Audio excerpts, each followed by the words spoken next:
Alguma vez já passou pela cabeça a ideia de criar um computador do absoluto zero?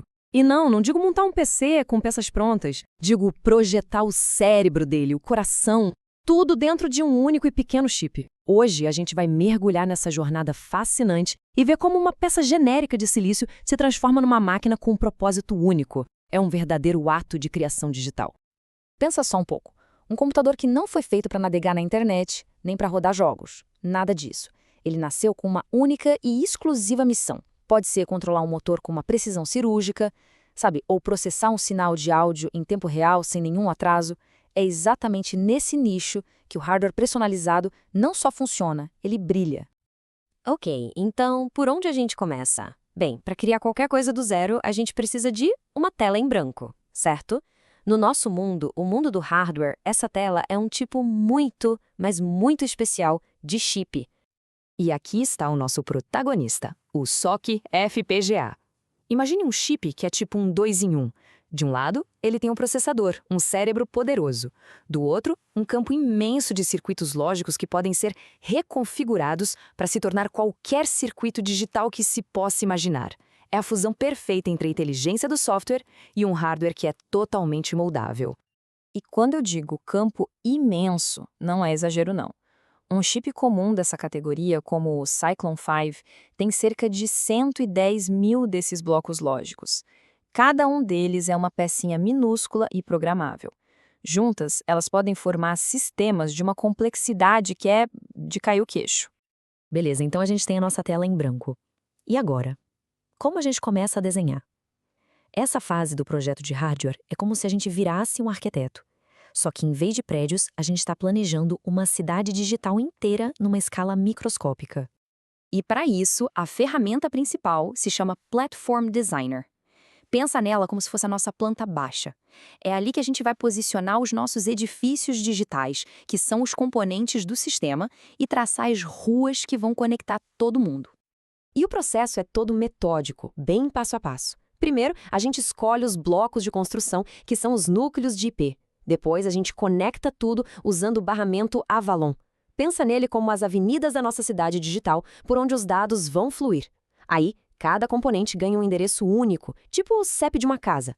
E no final, a ferramenta gera a planta final, o nosso projeto de hardware.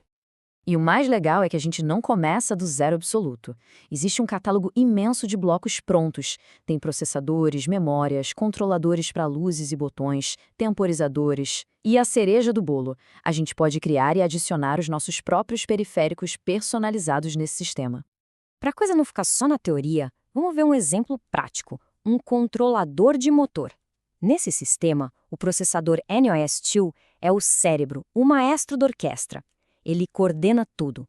Ele busca o código na memória, lê os botões, acende os LEDs para mostrar o que está acontecendo e, o mais importante de tudo, ele envia os comandos para o nosso bloco de IP personalizado, que é quem, de fato, controla o motor. Certo. O nosso hardware está projetado, a cidade está de pé, mas uma cidade sem habitantes é só uma maquete, né? A gente precisa dar vida a essa estrutura e a gente faz isso com o software. E para que o software consiga conversar com o nosso hardware, que é único, a gente precisa de uma ponte. Essa ponte se chama BSP, ou Pacote de Suporte de Placa.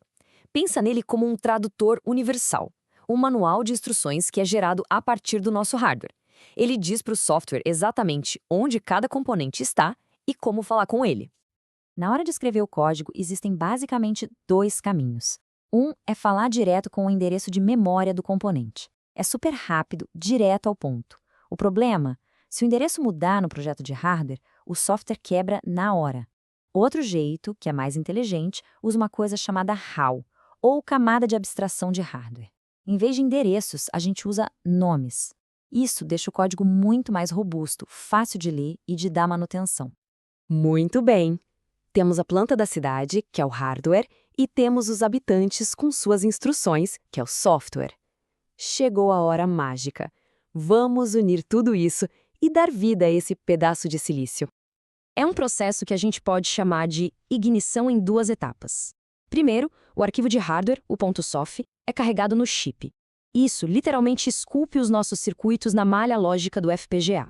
Logo em seguida, o programa de software, o .elf, é carregado na memória. E, Pronto, nosso sistema personalizado está vivo e rodando. Depois de carregado, o sistema pode operar de duas formas. Tem o modo de execução, que é quando ele está lá fazendo o trabalho dele a toda velocidade, como na aplicação final, e tem o modo de depuração, que é a nossa ferramenta mais poderosa durante o desenvolvimento.